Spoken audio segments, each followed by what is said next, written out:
bem-vindos, bem-vindas, queridos e amados alunos do curso Mater Dei de Teologia Bíblico-Doutrinal, voltado para leigos, leigas, agentes pastorais. Estamos aqui agora, começando a 7ª aula do 10º módulo, falando sobre o tema da moral católica. Então, nós vamos dar início à nossa aula em nome do Pai, do Filho e do Espírito Santo. Amém. Senhor Deus, fazei que nós, vossos filhos, que buscamos conhecer mais os vossos ensinamentos, cresçamos na nossa fé e no vosso conhecimento, para que possamos adorar-vos e amar-vos como vós mereceis. Por nosso Senhor Jesus Cristo, vosso Filho, na unidade do Espírito Santo. Amém. Em nome do Pai, do Filho e do Espírito Santo. Amém. Meus amados irmãos, hoje nós vamos falar sobre a lei divina positiva e sobre a consciência. Nesse módulo todo que nós começamos a falar sobre a moral católica, nós estamos tendo a oportunidade de aprofundar o conhecimento sobre a moral. E é necessário que você aprofunde esse assunto, porque nós, no nosso curso, fazemos de uma forma assim muito perfunctória, não aprofundada, porque o tempo é muito escasso.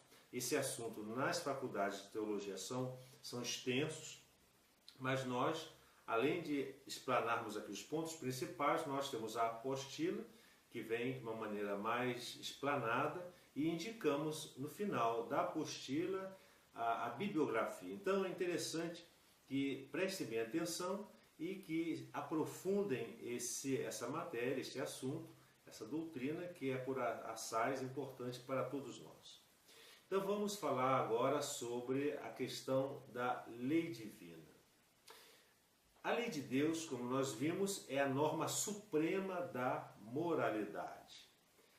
Ela se faz ouvir dentro do homem por uma faculdade própria. Qual é essa faculdade que nos fala dentro do próprio homem? É a consciência. É esta a consciência que profere no íntimo do homem, de cada um juízo sobre o seu próprio comportamento. Então vamos agora ter umas noções de consciência. Há uma distinção entre consciência moral e consciência psicológica. São duas coisas diferentes, consciência moral e consciência psicológica. Qual a diferença? A consciência psicológica é a faculdade pela qual conhecemos nossos próprios sentimentos e atos. Sabemos então que estamos sentindo ou fazendo alguma coisa. A consciência psicológica, portanto, é a presença do sujeito a si mesmo, sem referência alguma à regra de conduta ou ao fim supremo do comportamento humano. Já a consciência moral é a faculdade pela qual conhecemos o modo como se relacionam nossos sentimentos e atos, de acordo com a vontade de Deus ou com o fim supremo da vida humana. São os atos conformes à vontade de Deus. Ou atos moralmente lícitos ou ilícitos. A faculdade que responde a estas perguntas é a consciência moral. Portanto, a consciência moral, meus caros alunos, consiste num julgamento prático proferido pela inteligência sobre a honestidade ou desonestidade de cada um dos nossos atos. É um testemunho que, proferido no íntimo de cada pessoa, distingue entre o bem e o mal moral, e tende a levar a cada um a praticar o bem e evitar o mal. Todo homem, por mais primitivo e rude que seja, possui uma consciência moral, assim como uma consciência psicológica. Agora, esse testemunho da consciência pode ser anterior a determinado ato. É então testemunho que manda ou proíbe. Tal consciência é antecedente, é aquela que antes de você agir, ela pode mandar ou proibir que você faça determinada coisa. Né? É interessante que também pode ser posterior ao ato que você praticou. é então testemunho que aprova ou desaprova, tem-se assim a consciência moral consequente ou posterior. Agora, então, qual é a definição de consciência? Bem, pode-se dizer que a consciência é a própria inteligência quando julga a moralidade de uma ação. A base desse juízo são os princípios morais inatos à natureza humana. O ato da consciência, portanto, é o juízo com o qual esses princípios primeiros se aplicam às ações concretas. E nós vamos ver na nossa apostila o gráfico que nós fizemos sobre essa definição.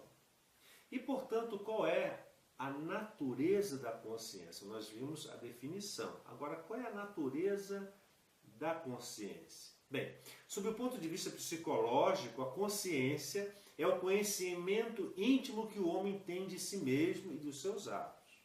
Na perspectiva moral, portanto, por sua vez, a consciência é a própria inteligência a fazer juízo prático acerca da bondade ou malícia de um ato.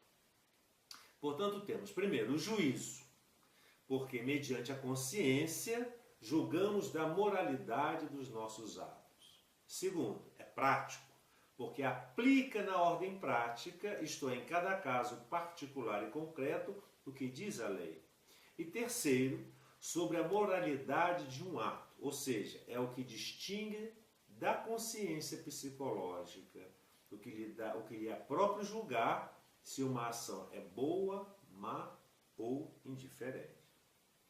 Esse juízo de consciência, vejam bem, é a norma próxima e imediata, ou seja, subjetiva das nossas ações, pois nenhuma norma objetiva, ou seja, a lei, pode ser regra de um ato se não for através da aplicação que cada sujeito moral faz dela ao agir. O ato da consciência, ou seja, o juízo prático acerca de uma moralidade de uma ação, pode intervir de dupla forma. Quais são? Primeiro, antes da ação, faz-nos ver que a natureza moral e, consequentemente, permite-a ordenando-a ou proibindo-a. Procede, ainda que de modo espontâneo e imediato, à maneira de um silogismo. Por exemplo, a mentira é ilícita, é o princípio da lei natural. O que vais responder é mentira, aplicação do princípio do ato concreto. Logo, não podes responder isso, ou seja, o juízo da consciência propriamente dito. E segundo, depois da ação, o juízo da consciência aprova o ato bom, enchendo-nos de paz, ou reprova o ato mau, nos colocando um sentimento de remorso. Convém aqui esclarecer, queridos alunos, que quando a consciência atua depois da ação, não influi na moralidade desta. E se desse o caso de que nós só depois do ato realizado o homem se apercebesse da sua imoralidade, não teria cometido pecado formal, a não ser que a ignorância tivesse sido culpável. Seria uma ação materialmente má, mas não imputável. Essa é a grande diferença. Quais são as regras fundamentais da consciência? Bem, vamos agora às regras básicas previamente. Primeiro, nunca é lícito agir contra a própria consciência. Bem, agir contra o que dita a consciência é, afinal, agir contra si próprio, contra as convicções mais profundas e contra os princípios primeiros da ação moral. E podemos agora perguntar-nos o que se passa na consciência errônea, isto é, a consciência que, equivocadamente, pensa que um ato bom é mau ou que um ato mau é bom. Consequentes com a regra que acabamos de dar, diremos que há obrigação de a seguir, desde que se trate de ignorância impossível de superar pelo sujeito, pois nem sequer se percebe de que está em ignorância, é lógico. Segundo, agir na dúvida é pecado, ou seja, de modo que é preciso sair da dúvida antes de agir. De outra maneira, o sujeito expõe-se voluntariamente a cometer um pecado. Terceiro, é obrigatório formar a consciência. Uma vez, se ela se engana ou quando julga os atos, por força dos descuidos voluntários e culpáveis, o agente é responsável por esse erro. Convém insistir, caríssimos alunos, em que a consciência não cria norma moral, apenas a aplica. Por exemplo, cairia em erro, o erro chamado subjetivismo moral, quem dissesse, por exemplo, para mim não é mal deixar de ir à missa aos domingos, como seria igualmente ridícula a atitude de quem pensasse que por meio de opiniões pessoais se pode alterar a natureza de um metal, ou que os ácidos passem a comportar-se como sais. Trata-se somente de aplicar, no caso concreto, as normas objetivas. Agora, como se divide a consciência? Bem, vamos à divisão da consciência. Para compreendermos o melhor possível os estados de consciência possíveis, os teólogos estabeleceram 3 divisões fundamentais. Quais são essas 3 divisões? Primeiro, ela pode ser em razão do objeto, pode ser em razão do modo de julgar e em razão da firmeza do juízo. Vamos a cada um delas. Em razão do objeto, bem, pode ser verdadeira ou errônea.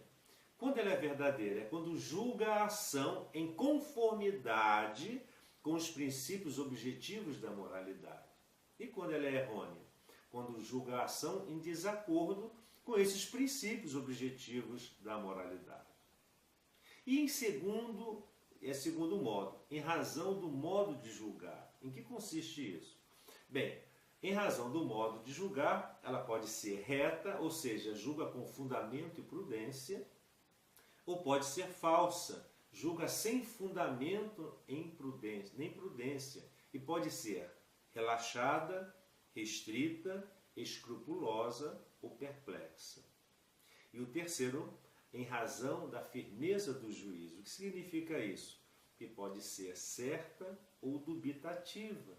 Como assim certa? Julga sem receio de errar. E dubitativa? Julga com receio de errar ou nem mesmo sequer se atreve a julgar. Agora nós temos que conhecer a consciência verdadeira e consciência errônea, a distinção entre consciência verdadeira e consciência errônea. É interessante nós aqui entendermos que sabemos que a verdade, o que é a verdade? É a adequação do entendimento à realidade das coisas. Quando há essa conexão, essa conformidade entre o entendimento e a realidade das coisas. Isso chama verdade. Ora, quando essa adequação falta, produz o erro. Por conseguinte, a consciência verdadeira será aquela que julga em conformidade com os princípios objetivos da moral aplicados àquele ato. E a consciência errônea será a que julga em desacordo com a verdade objetiva das coisas. A consciência errônea, vejam bem, pode ser vencivelmente ou invencivelmente. Como assim vencivelmente? Nesse caso, invencivelmente, a consciência julga mal por descuido ou negligência em se informar. Já o invencivelmente, não é possível abandonar o erro ou por não ser conhecido como tal, ou porque se fez o possível para sair dele sem conseguir. E quais são os 3 princípios que se deduzem disso que nós acabamos de ver? Primeiro, é necessário agir sempre em consciência verdadeira, visto que a retidão dos nossos atos consiste na sua conformidade com a lei moral. Segundo, não é pecado agir com consciência invencível errônea. Por quê? Porque, como já se explicou, a consciência é a norma máxima de agir. E, neste caso, não se está no erro de modo culpável. E terceiro, é pecado agir com consciência vencível, errônea. Visto que, neste caso, existe culpabilidade pessoal. Porque a pessoa poderia vencer aquele erro, vencer aquela ignorância, e ela não fez por relaxamento e outras coisas mais. Na prática, é possível saber se o erro era vencível ou se de algum modo se teve a advertência da ilicitude do ato, ou se a consciência indicava ser necessário perguntar ou se não quis consultar para evitar complicações. Agora vamos ver a distinção entre consciência reta e consciência falsa. Nós agora vamos ver isso daí. O que é consciência reta? A consciência reta é aquela que, quando julga, da bondade ou da malícia de um ato com fundamento e prudência, ao contrário da consciência falsa, que julga com ligeireza e sem fundamento sério. A consciência falsa, ela pode ser, primeiro, uma consciência relaxada. O que consiste isso? É aquela que, por superficialidade e sem motivos sérios, nega ou diminui o pecado onde há o pecado. Segundo, consciência restrita. O que é consciência restrita? É aquela que, com certa facilidade e sem motivos sérios, vê ou aumenta o pecado onde não há. Não se deve confundir com consciência delicada, que teme até as mais pequenas faltas ou procura evitá-las, mas sem ver pecado onde evidentemente não há pecado. Terceiro, a consciência escrupulosa. O que é consciência escrupulosa? É um exagero da consciência restrita, que sem motivo chega a ver pecado em tudo ou quase tudo que ela faz. E quarto, a consciência perplexa. O que é consciência perplexa? É aquela que vê pecado tanto em fazer uma coisa como em não fazer. Por exemplo, o enfermeiro que pensa que peca se for à missa deixando sozinho o doente, ou que peca também por não ir à missa. Existem aquelas pessoas que vê pecado tanto de um lado quanto do outro. E qual a diferença entre consciência certa e consciência duvidosa? A consciência certa é aquela que julga da bondade ou da malícia de um ato com firmeza e sem receio de errar. Devemos agir desta maneira, pois, do contrário, nos arriscamos a ofender a Deus. Não é necessária uma certeza absoluta que exclua toda dúvida. Basta a certeza moral, que exclui a dúvida prudente e fundamentada. Já a consciência dubitativa, ou seja, duvidosa, pelo contrário, é aquela que não sabe o que pensar sobre a moralidade de um ato. A vacilação impede de emitir um juízo. Em rigor, não se trata de verdadeira consciência, uma vez que se abstém de emitir um juízo. Ato essencial da consciência é mais propriamente um estado mental. E a dúvida? Como pode ser a dúvida? Em que consiste a dúvida? Bem, a dúvida ela pode ser negativa e positiva. Como assim negativa? É quando se apoia em motivos insignificantes e pouco sérios. E quando ela é positiva? Quando há razões sérias para duvidar, mas insuficiência para afastar o temor do equívoco. E os princípios morais acerca da consciência dubitativa, quais são os princípios morais diante da dúvida, da consciência da dúvida? Primeiro, as dúvidas negativas devem ser desprezadas, porque nesse caso se tornaria impossível a tranquilidade interior e a alma ficaria continuamente cheia de inquietação. Segundo, não é lícito agir com dúvida positiva, pois se aceitaria a possibilidade de pecar. Não, nesse caso, pois, há duas soluções legítimas. Quais são? Primeiro, escolher a parte mais segura, que é a favorável à lei, não sendo então necessária nenhuma consulta para sair da dúvida, vista-se excluir a possibilidade de pecar, se ouvido de modo positivo, se hoje é obrigatório assistir à missa e não tenho maneira de sair da dúvida, devo ir à missa. Segundo, chegar a uma certeza prática mediante o estudo do assunto ou a consulta a quem sabe mais que eu, etc. E agora, para terminar essa aula, nós vamos falar sobre a formação da consciência. Como se forma a consciência? Bem, como a consciência aplica a norma objetiva, ou seja, a lei moral, às circunstâncias e aos casos particulares, facilmente se deduz a obrigação indeclinável que o homem tem de formar a sua própria consciência. A consciência suscetível de melhoramento contínuo, o qual é proporcional ao progresso da inteligência, se esta pode progredir no conhecimento da verdade, também poderão ser mais retos os juízos morais que ela faça. Além disso, esse juízo moral que a inteligência realiza há de necessariamente adequar-se ao desenvolvimento progressivo do ato humano, o que faz com que a consciência se vá formando dessa mesma forma progressiva. Começa com a infância, ao despertar do uso da razão. Tem especial importância quando cresce o subjetivismo e falta o justo sentido da realidade. Deve continuar na maturidade, quando o homem afirma as suas responsabilidades diante de Deus, diante de si e diante dos outros. Por outro lado, a experiência mostra que nem todos os homens têm igual disposição para o juízo reto. Nem todos têm. Influindo nisto circunstâncias meramente naturais, como doença mental, ignorância, preconceitos, hábitos e por aí vai. E sobrenaturais, a inclinação para o pecado, deixada na mão pelo pecado original e pelos pecados pessoais. Vejam bem que é necessário, portanto, que o homem se vá tornando capaz de emitir juízos verdadeiros e certos. Isto é, que adquira mediante a formação uma consciência verdadeira e reta.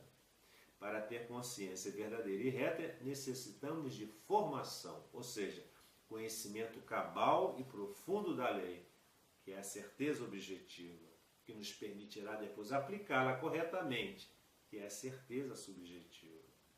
É precisamente a isso que se destina a formação da consciência, que não é outra coisa senão uma simples e humilde abertura à verdade, uma utilização dos meios que nos levam a alcançar livremente a felicidade eterna. Sem querermos ser exaustivos, sem aplicar cada um deles, podemos sem registrar algum desses meios que servem para nos ajudar a formar a consciência. Quais são? Primeiro, o estudo da lei moral, considerando-a não como uma carga pesada, mas sim como o caminho que leva a Deus. Segundo, o hábito, cada vez mais firme, de refletir antes de agir.